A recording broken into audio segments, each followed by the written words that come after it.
Hello नमस्ते, welcome और welcome back to the educational channel of Botany Adda में आप सभी का स्वागत है। सो गाइज, आज मैं आपको फाउंडेशन कोर्स के अंतर्गत आज आपका जो सेकंड पेपर है इंग्लिश का, इसके जो है वो मोस्ट इम्पॉर्टेंट एमसीक्यूज बताने वाली हूँ। सो वीडियो के एंड तक बने रहिएगा। आप सभी की भारी मात्रा में डिमांड्स आ रही थी कि इससे पहले जब मैंने आपको हिंदी इंग्लिश इन सभी के जो है वो इंग्लिश वगैरह के और पर्सनैलिटी डेवलपमेंट के सभी के जब मैंने आपको इम्पॉर्टेंट क्वेश्चन और एमसीक्यूज अपलोड किए थे, तो आप सभी का कहना था कि इंग्लिश के भी बता दीजिए। तो आज मैं आपकी ही डिमांड के अकॉर्डिंग इंग्लिश जो आपका सेकंड पेपर है इसके जो है वो मोस्ट इम्पॉर्टेंट एमसीक्यूज बताने वाली हूँ। सो वीडियो के एंड तक बने रहिएगा। आपका जो पेपर सेकंड है इसका नाम है English language and communication skills. ठीक है, इसको जो है वो हिंदी में कहा जाता है अंग्रेजी भाषा और संचार कौशल। ये आपका सेकंड पेपर है जो कि आपका फाउंडेशन कोर्स यानी आधार पाठ्यक्रम का है। ठीक है, तो इसके एमसीक्यूज यानी मल्टीपल चॉइस क्वेश्चन, जिनको आप ओटी के नाम से भी जानते हैं, सो ये सभी हम जो है वो देखने वाले हैं। मल्टीपल चॉइस क्वेश्चन बहुत ही इंपॉर्टेंट मैं आपको लेकर आई हूँ। रही बात क्लास की, तो आज का जो वीडियो है वो बीएससी, बीए, बीकॉम सभी थर्ड ईयर के स्टूडेंट के लिए हेल्पफुल होने वाला है। तो चाहे आप किसी भी सब्जेक्ट के स्टूडेंट क्यों ना हो, बीए के, बीएससी के, बीकॉम के, सभी में यदि आप थर्ड ईयर में हैं तो आप जो है वो इनको कवर कर सकते हैं। ठीक है, बिल्कुल न्यू और ऑथेंटिक सिलेबस के अकॉर्डिंग मैं आपको जो है वो आज के इम्पॉर्टेंट एमसीक्यूज बताने वाली हूँ। तो चलिए अब हम स्टार्ट करते हैं। इससे पहले यदि आपने हिंदी के, जो कि आपका पहला पेपर होता है, इसके इम्पॉर्टेंट क्वेश्चन और इम्पॉर्टेंट एमसीक्यूज नहीं देखे हैं तो चेक कर लीजिएगा, अपलोडेड है। ठीक है, इसके अलावा डिजिटल जागरूकता और साइबर सुरक्षा यानी डिजिटल अवेयरनेस और साइबर सिक्योरिटी के इम्पॉर्टेंट क्वेश्चन और इम्पॉर्टेंट मल्टीपल चॉइस क्वेश्चन भी अपलोडेड हैं। आपने चेक नहीं किए तो कर लीजिएगा।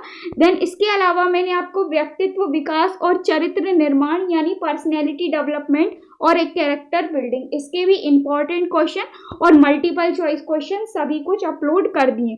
यहाँ पर आप देख सकते हो, ये है पर्सनैलिटी डेवलपमेंट के मल्टीपल चॉइस क्वेश्चन और ये है पर्सनैलिटी डेवलपमेंट के इम्पॉर्टेंट क्वेश्चन। ठीक है, यहाँ से कुछ इस टाइप की आपको जो है वो प्लेलिस्ट मिलेगी जिसमें आपको बीएससी थर्ड ईयर के सभी सब्जेक्ट के important question, multiple choice question सभी कुछ आपको मिल जाएगा और टेलीग्राम पर आपको जो है वो इनकी पीडीएफ्स मिल जाएंगी। ठीक है, सो आई होप आपको जितने भी डाउट होंगे वीडियो से रिलेटेड, क्वेश्चन से रिलेटेड, मल्टीपल चॉइस क्वेश्चन से रिलेटेड, पीडीएफ से रिलेटेड, सभी की सभी क्लियर हो गए होंगे। तो चलिए अब हम स्टार्ट करते हैं आज का अपना वीडियो। ध्यान से सुनते जाइएगा, टू द पॉइंट हम बात करेंगे। क्वेश्चन देन क्वेश्चन का आंसर, और जिस क्वेश्चन में जो है वो एक्सप्लेन करने की जरूरत होगी वहां पर मैं आपको एक्सप्लेन कर दूंगी। अदरवाइज हम सिंपल से क्वेश्चन का आंसर देखेंगे तो और आगे बढ़ जाएंगे। ठीक है, तो चलिए स्टार्ट करते हैं। आज का अपना सबसे पहला जो क्वेश्चन है वो है, who is the poet of the express poem, यानी द एक्सप्रेस जो पोयम है इसके पोएट यानी इसके राइटर का नेम क्या है। तो सबसे पहली बात, आपके फाउंडेशन कोर्स में जो सेकंड पेपर है इंग्लिश का, इसके अंतर्गत आपके जो है वो 4 चैप्टर दिए गए हैं। चारों ही चैप्टर के आपको नाम याद कर लेना है और चारों ही चैप्टर को लिखने वाले जो राइटर हैं, जो पोएट हैं, उनके नाम आपको जो है वो याद कर लेना है। ठीक है, क्योंकि एक क्वेश्चन यहाँ से आपका हर बार ही बनता है और इस बार भी बनेगा। ठीक है, तो आपको क्या करना है, चारों ही चैप्टर के नाम, क्या क्या चैप्टर के नाम है और चैप्टर को लिखने वाले राइटर के नाम यानी पोएट के नाम जो है वो आपको देख लेना है। पोएम का नाम और पोएट का नाम दोनों आपको देख लेना है। तो सबसे पहले जो आपका चैप्टर है इसका नाम है द एक्सप्रेस। ठीक है, इसके जो है वो राइटर का नाम पूछा गया है। ठीक है, तो इसके राइटर का नाम या पोइट या जो पोइट हैं इनका नाम क्या है। सो इसका जो आपका पहला चैप्टर है द एक्सप्रेस, इसके जो राइटर हैं वो हैं स्टीफन स्पेंडर। तो चलिए अब मैं आपको चारों ही जो चैप्टर है उन चैप्टर के नाम और राइटर नेम भी बता देती हूँ, क्योंकि यहाँ से आपका जो है वो क्वेश्चन 100% बनेगा। तो कुछ इस टाइप के आपके चैप्टर हैं। पहला चैप्टर है आपका द एक्सप्रेस, इसके जो राइटर हैं वो है स्टीफन स्पेंडर, नाम याद रखिएगा। देन इसके बाद नेक्स्ट जो आपका चैप्टर है, चैप्टर नंबर 2, वो है the world is too much with अस। ये आपका सेकंड पेपर है और इसके जो राइटर है वो है विलियम वर्ड्सवर्थ। ठीक है, याद रखिएगा। देन आपका जो थर्ड चैप्टर है इसका नाम है माय फाइनेंशियल कैरियर और इसके जो राइटर है वो है स्टीफन लियोकॉक। देन आपका जो चौथा चैप्टर है इसका नाम है रनिंग फॉर गवर्नर और इसके जो राइटर है वो है मार्क ट्वेन। ठीक है, ये चार आपके चैप्टर दिए गए हैं, चैप्टर के नाम और साथ ही साथ मैंने आपको चैप्टर को लिखने वाले पोइट के नाम यानी कि इनके राइटर नेम बता दिए। अच्छे से देख लीजिए क्योंकि आगे मैं आपको एक क्वेश्चन भी देने वाली हूँ जिनका आंसर आपको मुझे नीचे कमेंट करके बताना है और मैं चेक करूँगी। ठीक है, तो इसको आप स्क्रीनशॉट भी ले सकते हैं और इसको जो है वो आपको अच्छे से याद कर लेना है, 1 नंबर का डायरेक्ट क्वेश्चन आपका बनेगा। ठीक है, चलिए अब हम बढ़ते हैं नेक्स्ट क्वेश्चन की तरफ। तो जो आपका नेक्स्ट क्वेश्चन है in which collection of poems the express was published. So इसका करेक्ट आंसर है आपका द स्टील सेंटर 1939। याद रखिएगा, इंपॉर्टेंट है, यानी पूछा गया है द एक्सप्रेस आपकी जो पोएम है ये कब पब्लिश हुई थी, तो ये आपकी 1939 में जो है वो द स्टील सेंटर 1939 में पब्लिश हुई थी, याद रखिएगा। देन इसके बाद नेक्स्ट क्वेश्चन की तरफ अब हम चलते हैं। नेक्स्ट क्वेश्चन है आपका the poem the express contains line, यानी जो आपकी पोएम है द एक्सप्रेस इसमें कंटेंस कितनी लाइनें थी, तो इसमें जो कंटेंस लाइनें थी वो थी 27 यानी 27, याद रखिएगा, इंपॉर्टेंट है। बहुत कम मैं आपको लेकर आई हूँ लेकिन जितने भी लेके आई हूँ ना सारे के सारे वेरी वेरी वेरी इंपॉर्टेंट है या फिर कहा जाए तो मोस्ट इंपॉर्टेंट है। ठीक है, नेक्स्ट क्वेश्चन है आपका the express is remarkable for its beautiful treatment of the train. So इसका करेक्ट आंसर है आपका स्टीम। काफ़ी सारे स्टूडेंट इलेक्ट्रिसिटी कहते हैं बट इलेक्ट्रिसिटी नहीं है इसका आंसर, इसका आंसर है स्टीम, याद रखिएगा, वेरी वेरी वेरी इंपॉर्टेंट है। ठीक है, इसके बाद नेक्स्ट क्वेश्चन है आपका the train is the express is a symbol of. जो आपका द एक्सप्रेस जो पोएम है इसमें जो ट्रेन के द्वारा सिंबल है वो क्या है, तो इसका करेक्ट आंसर है आपका the modern industrial civilisation. Very very very important है। ठीक है, ओल्ड सिविलाइजेशन में और मॉडर्न इंडस्ट्री सिविलाइजेशन में काफ़ी सारे स्टूडेंट कंफ्यूज होते हैं, लेकिन इसका करेक्ट आंसर है द मॉडर्न इंडस्ट्रियल सिविलाइजेशन। ठीक है, इसके बाद नेक्स्ट क्वेश्चन है आपका the whistles of the train is compared to dash of some political party. ठीक है, इसका करेक्ट आंसर है आपका मनीफेस्टो। मनीफेस्टो जो है वो पॉलिटिकल पार्टी के अंतर्गत आती है आपकी, और ये जो पूरी की पूरी है ये आपकी द एक्सप्रेस जो पोयम है उससे रिलेटेड है। ठीक है, याद रखिएगा। इसके बाद नेक्स्ट क्वेश्चन है आपका the poem the express but gliding like a dash she leaves the station. इसका correct answer bride, king, queen, क्या है इसका करेक्ट आंसर? सो इसका करेक्ट आंसर है आपका क्वीन। ठीक है, इसमें भी काफ़ी सारे स्टूडेंट कंफ्यूज होते हैं। ठीक है, सो क्वीन इसका जो है वो करेक्ट आंसर है। देन इसके बाद नेक्स्ट क्वेश्चन है आपका the black statement of, very very very important है, the black statement of dash without more fuss. इसका करेक्ट आंसर है आपका पिस्टोन्स, याद रखिएगा, इंपॉर्टेंट है, आपका जो है वो पिछली बार भी पूछा गया था। ठीक है, इसके बाद नेक्स्ट क्वेश्चन है the poem the world is too much with अस। ये आपका सेकंड चैप्टर यहाँ से स्टार्ट हो रहा है। पहला क्वेश्चन तो आपका राइटर से ही बनता है, the poem the world is too much with us has been planned by, या फिर कहा जाएगा इसके राइटर का नेम क्या है, इसके पोइट का नेम क्या है, या फिर पूछ लेंगे the world is too much with us has been planned by, किसने इसको प्लान किया था। ठीक है, सो इसका करेक्ट आंसर है विलियम वर्ड्सवर्थ, जैसा कि मैंने आपको जस्ट पीछे बताया। ठीक है, next question the world is too much with us means, यानी जो आपका सेकंड चैप्टर है the world is too much with us, इसका मतलब क्या है, इसका मीन्स क्या है, तो इसका मीन्स है, इसका मतलब है we are busy and always running after. ठीक है, we are busy and always running after material pleasures and success in life. ये मीन है आपका किसका, सेकंड चैप्टर, जो कि आपका the world is too much with us line का। ठीक है।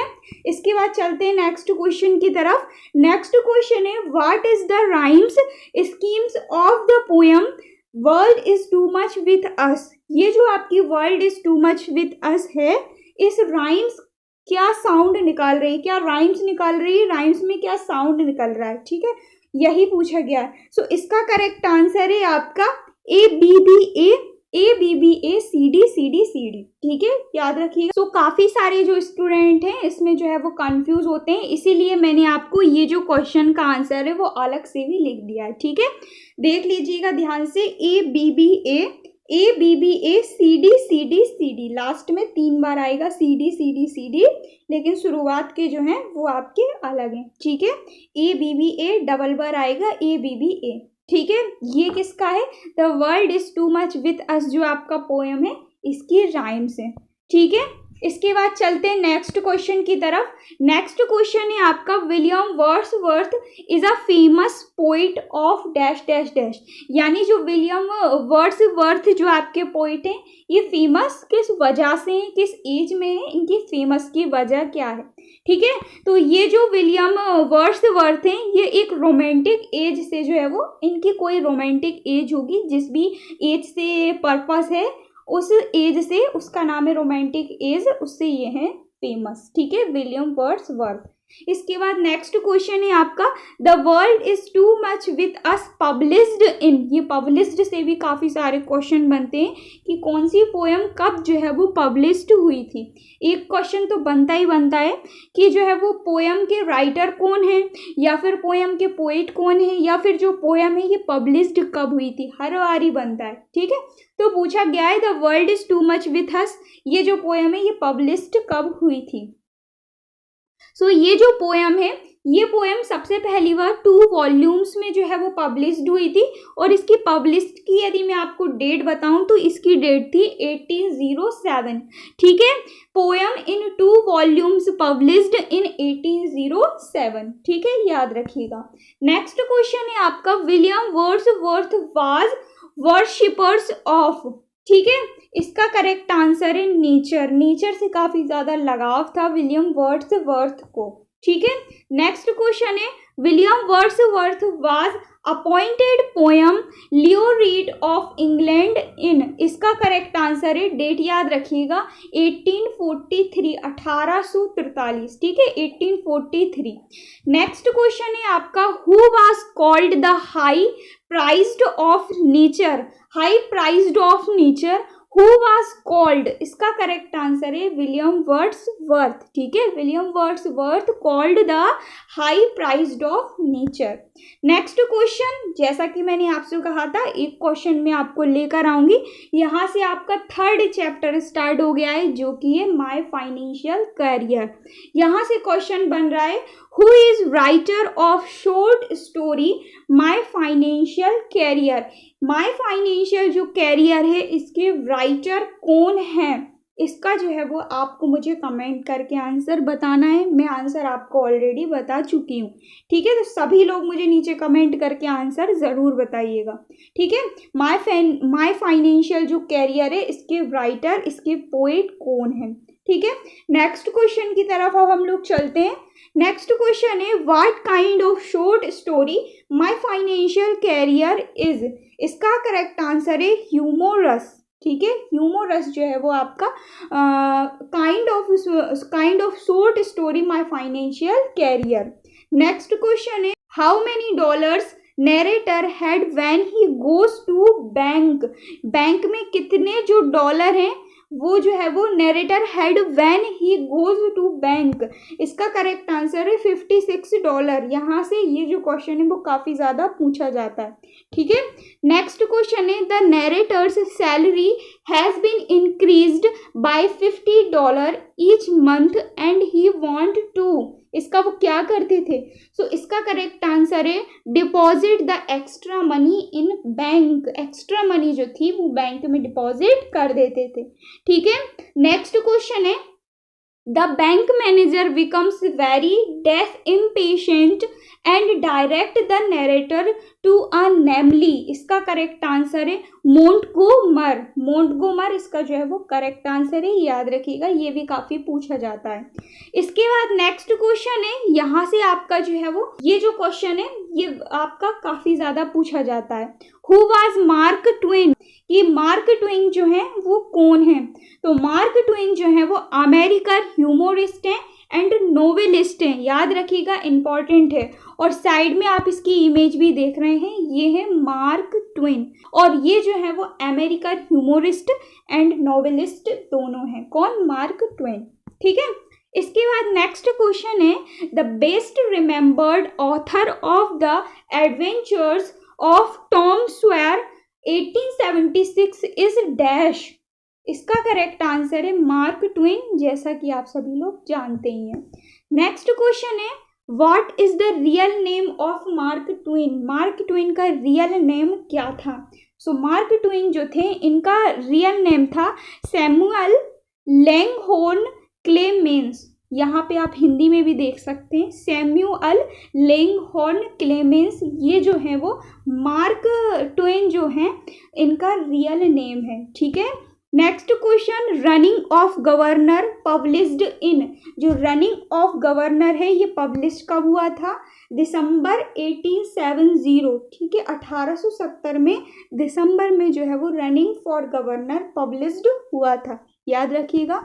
नेक्स्ट क्वेश्चन है, running for governor is very famous as a, famous क्यों थे रनिंग फॉर गवर्नर के राइटर? जैसा कि मैंने आपको बताया, ह्यूमोरस एंड स्टैटिकल नॉवेलिस्ट और ह्यूमोरिस्ट दोनों के लिए जो है वो प्रसिद्ध थे। कौन? इनके पोइट। ठीक है। देन इसके बाद नेक्स्ट क्वेश्चन है, Mark Twain was born on dash in Florida.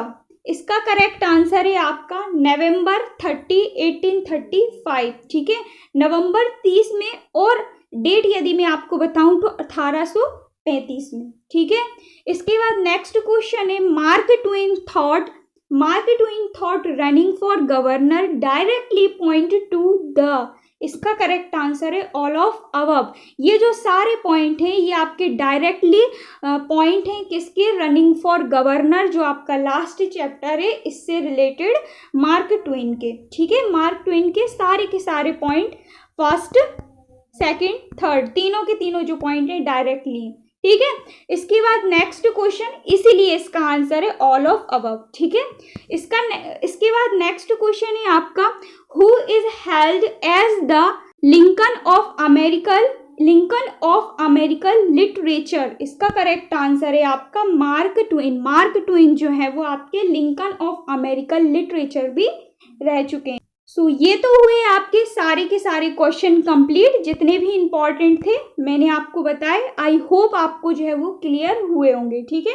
इसके अलावा मैंने आपको फाउंडेशन कोर्स के सारे के सारे जो है वो मल्टीपल चॉइस क्वेश्चन सभी सब्जेक्ट के कवर करा दिए। सो आई होप आपको जो है वो क्लियर हुए होंगे। कोई भी डाउट हो मुझे नीचे कमेंट करके बताइएगा। So thank you so much for watching. Keep on learning.